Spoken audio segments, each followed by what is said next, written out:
Hey everyone, it's great to be here in Memory Compute Summit, one of my favorite conferences. I do prefer to have this conference in person though.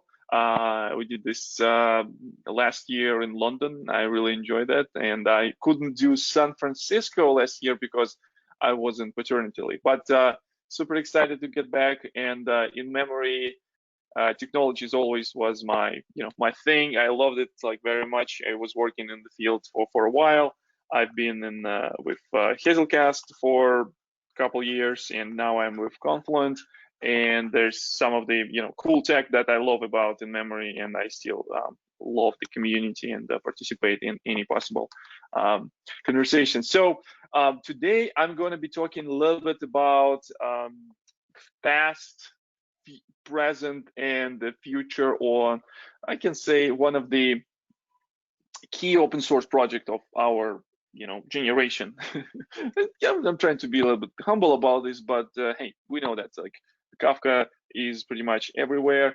And I work with a company called Confluent, where we heavily contribute with open source. We build a managed platform called Confluent Cloud based on Kafka. So essentially, if you look into ways how you can run Kafka in the cloud, looking further, apart from the Kafka itself, there's plenty other cool toys available in Confluent Cloud, including managed connectors, and including some of like monitoring bits, integrations, and even a serverless stream processing called KSQLDB. I work as a developer advocate here, so I'm talking to developers. I talk to engineers, architects, and we talk about all things around stream processing. And I'm again extremely excited to be here today. Hopefully, you're having a good time with this format, with the virtual format of this conference, and also I will provide some of the entertainment for this presentation. So things are developing, things develop in stages, and Kafka as an open source project grew in very important ways. I would try to cover some of the stages of development of this project, and like how the things started, what was important at the beginning, and how things evolved, and how things are now. So the development of everything, like it happens everywhere. Like it happens in life, it happens in friendship and marriages.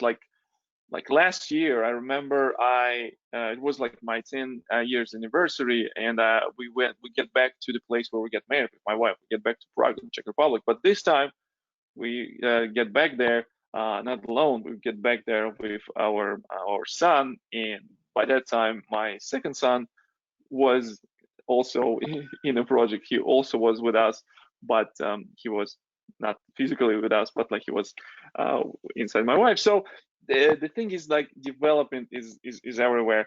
And so I'm not a biologist by all means, and I don't not look into the ways of how the biology look in this one, but I would try to look into the way how this open source project developed, similar way how living creature developed. So companies also grew, right? So we started this company. I joined somewhere around like 100 people, like slightly over 75. Like everybody knew each other, and everyone is doing a lot of things. There was no like a clear distinction who does what. And over the time, the company grew over certain amount, and it becomes like a different company at this point, right? So in this camp, with this number of employees, there's already more things getting a little bit more serious. And over this time, things get even more. But by the time, like some of the early first comers already gone, probably. So it's a different company. Same thing with like children. Like they can eat mac and cheese and listen Baby Shark all night long, and this is literally what they do. And their parents might have a different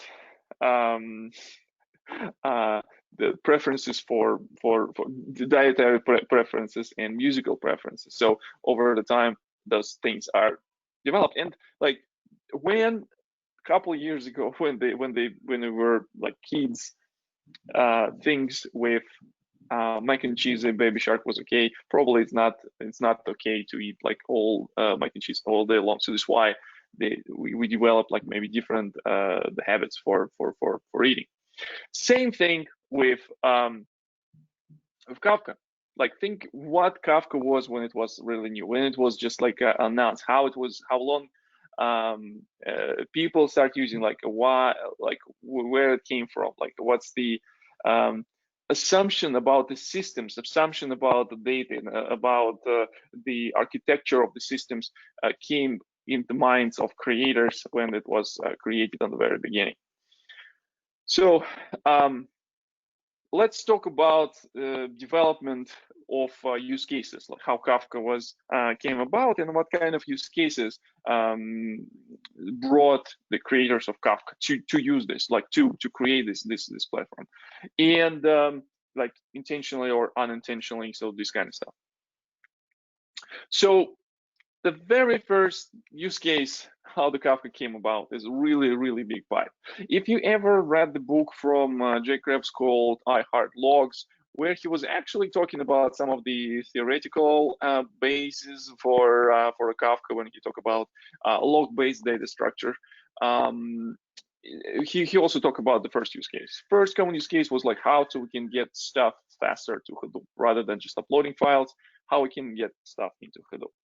Second use case, usually we see around how Kafka was applied, is how we can do computations before we can dump them somewhere, right? So how we can like massage data, filter data, or do something, or maybe perform some of the computation before we can place them in some place where it would be queryable, would be available for other computation, maybe some of the batch processes and things like that.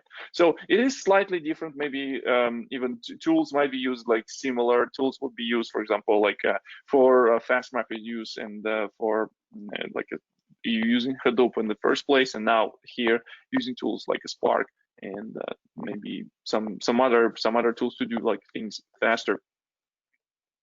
And this use case came about relatively recent. So the evolution of like service-oriented architecture into this like microservice-oriented architecture, and how the different tools that used back then are kind of like a foreshadowing the things that happening right now. And frankly, no one actually did any like a big microservices in 2010, like 10 years ago, right? There might be some of the unicorns companies who start adopting this approach, like companies like Netflix, Uber, LinkedIn of this world. So the microservices was kind of one of the use cases that started developing quite recently. So you already see like a development of use cases and how the things are changing over the time, like from being a very big pipe into the real-time analytics in being like microservices backbone. And we're going to be looking into Kafka past, future, and how things are connected, and how these things are developed, and how does it look like from perspective of the person who wants to learn how this community evolved over past 10 years. So everything started as a single node application. Not every distributed system needs to be distributed from the day one. So the Kafka, can you imagine, until I would say November of 2013, before all this Kafka improvement proposal process, before there was just one Jira in 2013. It's called Kafka 50. So if you go there and go to Jira, Apache, you can still find this Jira. So essentially, this still is since the 0.8, Kafka start its journey to be distributed event streaming platform, like distributed the word. Next, Kafka started developing and again, for this use case of real-time analytics, we need to bring more data in. We need to bring data into the system. Community developed this concept of Kafka Connect that allows to bring the systems, like any systems like databases, in-memory databases, data grids, messaging systems. And Kafka Connect first time was released as a part of Apache Kafka 0.9 and in November of 2015. Since it started, since Kafka stopped becoming like a very big pipe and adding capabilities that allows to do some processing, Kafka community in May of 2016, I still remember, I guess, reading this blog post from Jay when he was talking about the Kafka streams, the first release of Kafka stream as a library for doing stream processing. Like imagine that time when you have a Hadoop and Spark, maybe not, forget about Hadoop, like you have a Spark and you have some Spark streaming, and that time, like back in my day, we also start building thing called like Hazelcast Jet, which is also a stream processing tool that allows to, you know, do something, do some stuff with data as it flies. So in May 2016, Kafka 0.10 was released, and Kafka Streams was part of this one. And there's like, since that time, there's avalanche of all sorts of interesting things and innovations start growing. This is something that happened and resonated with many developers, many people, is that introduction of exactly one semantics into Kafka. And it was huge engineering work of community, huge work on like testing it out and like changing the way how messages will be, you know, delivered and stuff like that. So exactly once was introduced as a part of 0.11 Kafka in June 2017. Now imagine that. So can you name any project, like open source project, that was used in production for years that didn't hit 1 point something mark? So Kafka, by that time, by 0.11, Kafka already was in production by many companies since version 0.8. Right, so that's really powerful. It's really crazy. And with the KEEP 129 in June 2017, exactly once landed inside the Kafka. So it allows to implement some of the idempotent producers, so the messages will not be duplicated when they were produced. It allows to have a transactions, so your consumer can see the data that produced across multiple partitions and so far and so on. Around that time, we at Confluent started building something new, something that was kind of in the air, because obviously something with SQL always will be in the air, because there's something that people know, people wants to use it, and we start building this general purpose engine for building stream processing application using SQL-like language. This is how the Kafka Summit San Francisco, I still remember this. I just joined the Confluent somewhere in July of 2017, and this KSQLDB was previewed on the Kafka Summit in San Francisco. That was super cool. Like we showed how to do processing of like quick stream events, and so far, it was like quite successful, and many the project itself evolved from like being part of Confluent platform. Now it's the project by itself. If you go to KSQLDB.io, you will find a project can be used with just Apache Kafka. Now, the next big thing, the conversation started, is how we can remove this thing called Zookeeper. And KEEP 500 is a beast of the KEEP. KEEP is a Kafka enhancement proposal, improvement proposal. It's the set of other JIRAs or maybe some other proposals that will introduce something new into Kafka. So in this particular case, it includes multiple architectural decisions, and KEEP 500 is actually umbrella KEEP that includes multiple other KEEPs that including the self-managed metadata, removing Zookeeper, moving some of the metadata that would be stored inside the Kafka, and so far and so on. Next thing is that KEEP 405. Very important KEEP that allows to detach Kafka from its storage. Right now, the storage is a part of a Kafka broker, but with the KEEP 500 that is spearheaded by some of the community members, like specifically, I guess, from Uber and Confluent also contributing this, we do have our own implementation of tiered storage. And some other companies, they have their own implementation of Kafka, and they have like something similar. So now they bringing this into this open process. So another very important component of cloud native future. So the cloud started somewhere also around 2017, where it was announced in the Kafka Summit New York that Confluent Cloud provides like the managed Kafka. And all these things around the tier storage removal, Zookeeper, and the linking the cluster to create globally distributed Kafka cluster. This is something that was long time coming. So there were the tools like a Mirror Maker, Replicator, Confluent Replicator, Mirror Maker 2, Uber Replicator, some other things showed that this is important thing. The thing that is can be achieved with tools needs to be available natively. So, and specifically, the problem of this, all the systems that I just mentioned, the Replicator and Mirror Maker, there's offsets. So those offsets are not handled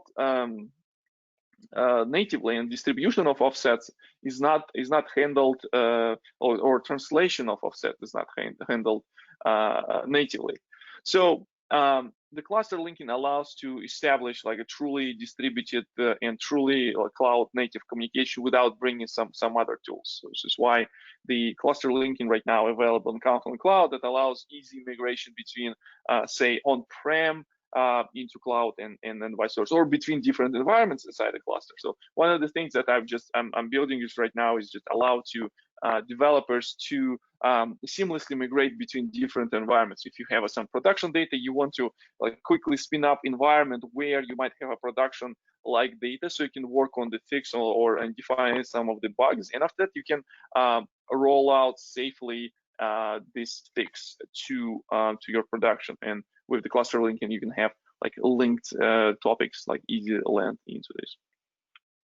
And since I'm talking about cloud, Confluent Cloud was announced somewhere around the Kafka Summit New York, Kafka Summit San Francisco in 2017. And one of the things that was there, just like simple things, but essentially the goal of this Confluent Cloud is to provide the ways how you can run topics in the cloud, right?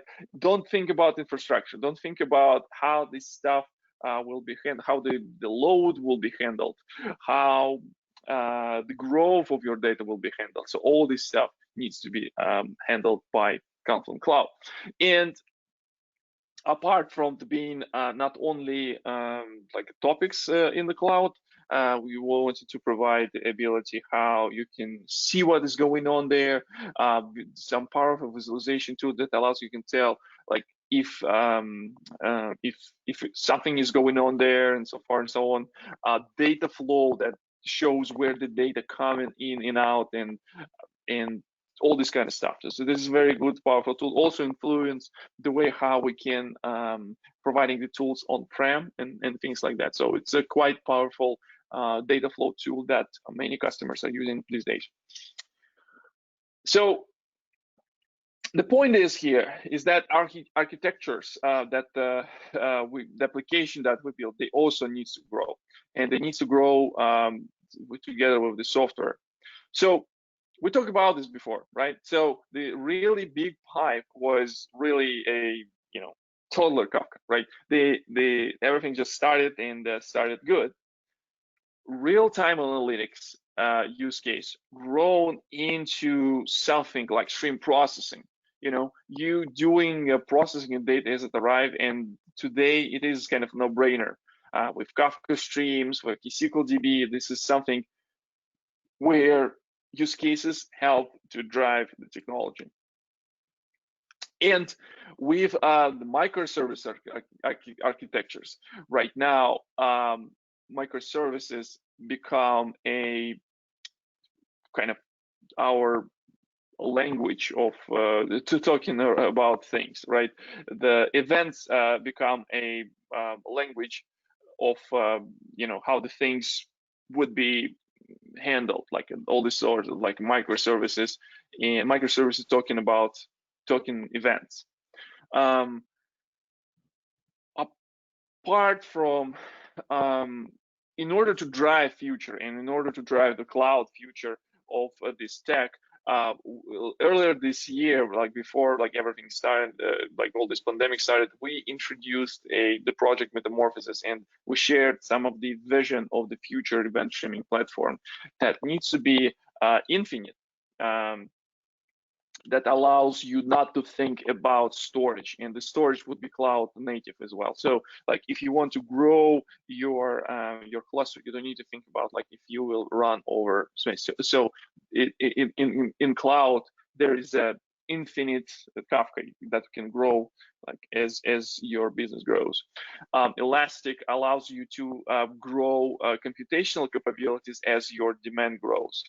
Ubiquitous. So the Kafka now, the Confluent Cloud allows you to run pretty much on any major cloud providers. You can run this in GCP, you can run this in Amazon, you can run this Azure. This is pretty cool. And even important about this is just you can, if you already have a cloud account, many of you do, since we're running successful businesses, and many us see the cloud as a future of this, you can now run the Confluent Cloud from within your account. So if you're using some of the Amazon databases, you can simply go to marketplace on Amazon and spin up the Kafka, and all this cloud experience will be available to you out of the box. For example, if you need to have a connector that will be dumps data to S3, some of the things like the cloud will figure out that this is what you're doing. This like S3 would be available, or if you run GCP, some of the GCP related features also will be enabled in connector, for example. Global, we are enabled cluster linking in the cloud these days, so you can have your cluster that you run on-prem seamlessly migrate some data and migrate including offsets, migrate like byte to byte into the cloud. That simplifies a cloud migration use cases, or even hybrid hybrid cloud use cases.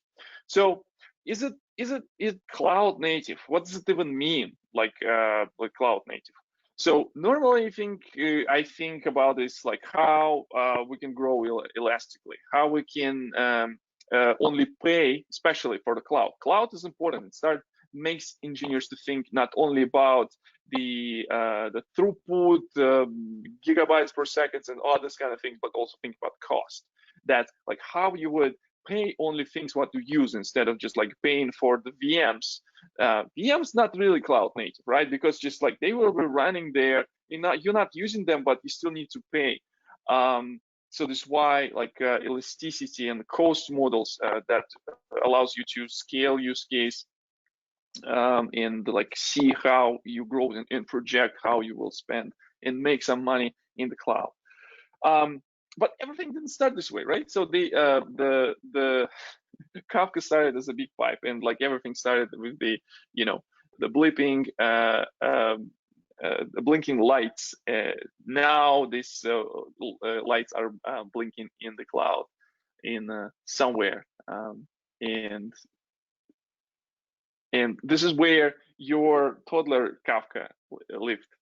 Now everything has changed. So the Kafka moved to the cloud, and it's not toddler Kafka anymore, but it's not also grown man anymore. So right now, I think it is somewhere in the youth, and there's a lot of energy. There's a lot of things to do, and you never want to stop growing. It's clearly what the Kafka does, and this project still evolves, community grows, and it's great to be part of this conversation. So if you want to learn a little bit more about things what I just said, there is a website that is my probably second favorite place in the internet. So it's called developer.confluent.io, and you can learn like how you can use Kafka, how you can use cloud, and all kind of things. You can watch, if you go to this link, Gamov dev/developer, you will learn why it is my favorite place on the internet. And that was Viktor Gamov, a developer advocate with Confluent, and as always, have a nice day, and I will take some of the questions. Viktor, what are you most excited about for the future of personally Kafka? I like personally, I'm most excited about the development of different tools and how different libraries and the different frameworks they tend to use Kafka. So right now, if you are more or less a mature system, you have some sort of integration to Kafka. Like we showed this last year with Dennis from GridGain, how Kafka and the KeySQL can be used together with like a traditional in-memory data grids, and how different use cases when you need to like process data on the fly using KeySQL, but also using the same SQL or like a very similar SQL to do kind of like a data warehouse type of queries on top of like a GridGain, and those kind of like things excites me, like how the things are integrated with Kafka, and how developers can easily build their apps now. Like look at the way how the Spring is doing, look at the way how the other systems like Macronode, this frameworks that people usually use to develop microservices, and how they use Kafka is also built in the library. So that's super exciting for me as well. Very cool. Maybe for the last couple of minutes, can you comment on maybe the relationship between Confluent and Kafka? Like when do people tend to migrate from one to the other? I know you mentioned Confluent Cloud. Yeah, so we are helping community. We have some engineers who work on the Kafka, and they work on the Confluent, from 9 to 5, but they also work on Kafka open source project. We heavily invested in the future of the project. We're trying to help to develop it, but in order us to sponsor this type of project, we're also developing some of the commercial things. Specifically, the Confluent Cloud is the managed system that not only allows us to put some of the innovation there, that or maybe test it out, some of the cool ideas, and implement them future as a part of like open source movement, but also allows us to expand beyond just like open source like package that people can download, because giving the cloud experience provides like interesting experience for developers, but also it creates certain interesting challenges. So specifically, the Keep 500 came out of necessity to run. It's not only us, because there's many different cloud providers that wants to run Kafka in Kubernetes, which is like cloud native platform, or want to run Kafka into the system. So in this case, like removing some of the moving parts, removing some of the dependencies like Zookeeper, or dependency on the local disks, in this case like a tiered storage and things like that. It is a challenge. It is a good technical challenge. However, this challenge help to evolve architecture of Kafka, evolve the ways how the people deploy and deliver software. So that's what we do these days. That's what we do. Plus, apart from this, like we do some educational materials. We need to help to people not only show what this stuff can do, but also what they can do with this stuff. So that's why developer.confluent.io, this website where developers can learn from use cases, and there are different ways how they can do that, from the from the tutorials. There's a website, Kafka tutorials, to podcasts, videos, and some other cool things. That's awesome. Thanks, Viktor, again for your time.